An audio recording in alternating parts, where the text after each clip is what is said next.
Hi mga mare! Hello! Welcome to my mini vlog mga mare! So ayan, nakapag-upload si Mare yung lady card.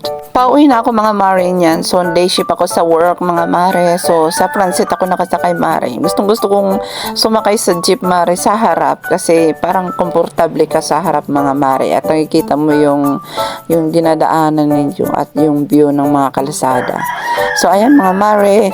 Bumaba ako ng mare, Sandigan sa may Meralco banda mga mare kasi bibili ako ng gulay na aking lulutuin. So ayan mga mare, ang dami mga gulay. So diyan lang ako bumibili mga mare, mga latag-latag lang mga mare kasi alam nyo naman pag mga latag mga mare is mas mura kaysa naman sa may mga pwesto sa palengke mga mare is medyo mahal kasi may mga bayad yung mga pwesto nila siguro mga mare kaya ganoon. Kaya lahat doon tinitimbang mare. Hindi tulad diyan mare sa mga latag is per tumpok ang paninda nila. So kahit per tumpok mga mare is napakamahal pa rin mga mare. Tulad niyan itlog mare, limang piraso mare is 50 pesos. Bali, mga patak ng 10 piso ang isa. So hindi ko alam kung mas mahal ba yung organic egg na yan o yung puting itlog. So no choice na kasi ako mga mare kaya bumili na ako dyan kasi kaysa naman pupunta pa ako dun sa talipapa namin didiretso na ako sa tricycle niyan after ko bumili dyan. So ayan mga mare, balak ko magpakbet mga mare. So napakamahal yung sitaw na yan mga mare, 20 ang tali. So sabi ni Manong Tendero is 3.50 na lang daw. So nakasave ako ng 10 pesos kaya pubili ako ng 3 piraso, bali 50 pesos. So yung talong mga mare is 50 pesos din ang tali mga mare. Napakamahal ng talong ngayon mga mare. Dati 20 pesos lang ang tali. So yung tali ng talong is 4 na peraso lang. So ayan, yung sigarilyas is 20 pesos din, kalabasa 20 pesos, ampalaya is bumili din ako ng 20 pesos na ampalaya. So parang yung ampalaya na yan mare, yung binili ko ampalaya is parang yung maliliit lang siya na parang hindi ko alam kung reject na ba yung mga mare, basta pwede pa yun mga mare. So ayan, saka yung okra mare 10 piso ang isang tali. So ayan mga mare, nag-tricycle na tayo mga mare. So pagbaba ko sa kanto namin mare, sinalubong ako ni kuya. Kinuha niya yung mga dala kong pinamili kong mga gulay mga mare. Kasama niya yung mga friend niya.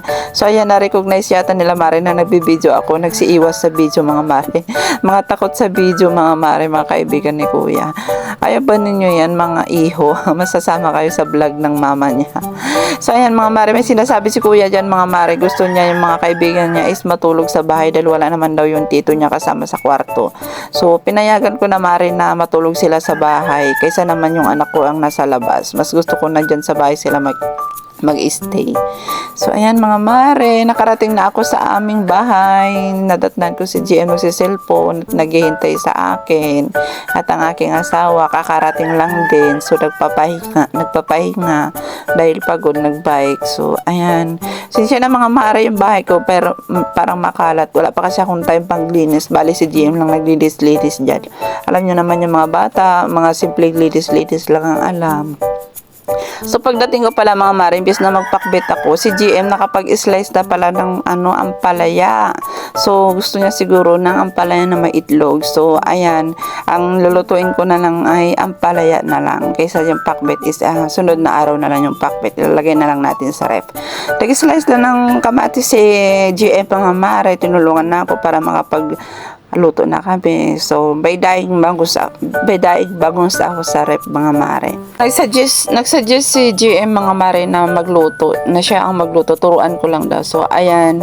So, prinito niya yung daing bangus mare. Binili ko yan isang araw, 50 pesos yung daing bangus. So, habang nagpiprito siya sa kabilang mare, nagigisa na rin siya dito sa kabilang kawali. So, ayan, sinuturuan ko siya mga mare, mga simpleng luto para hindi naman maging kawawa yung anak ko na in case na wala kami is marunong siya magluto. So ayan, gisa-gisa lang yan mga mare, basic lang yan mga mare, alam nyo na yan, lagi natin niluluto yan mga ampalaya na yan. Pero yung iba kasi bihira magluto ng ampalaya mga mare kasi sa kanila kasi ayaw nila kasi mapait. So pag manipis yung mga slice nyo sa ampalaya mga mare, ibabad nyo sa tubig. So ayan, kahit hindi nyo na pigain ng asin. So ayan na mga mare, kain na tayo. Sabay-sabay tayo magpamilya kumain para ang pamilya ay laging masaya.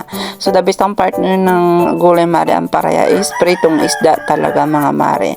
So nakakapagod man ang buong maghapon mga mare, masaya pa rin sa pag-uwi at gawing inspirasyon ng pamilya.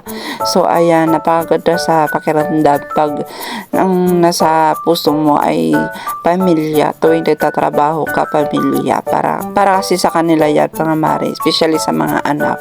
So hanggang dito muli ang aking mini vlog mga mare. Maraming salamat.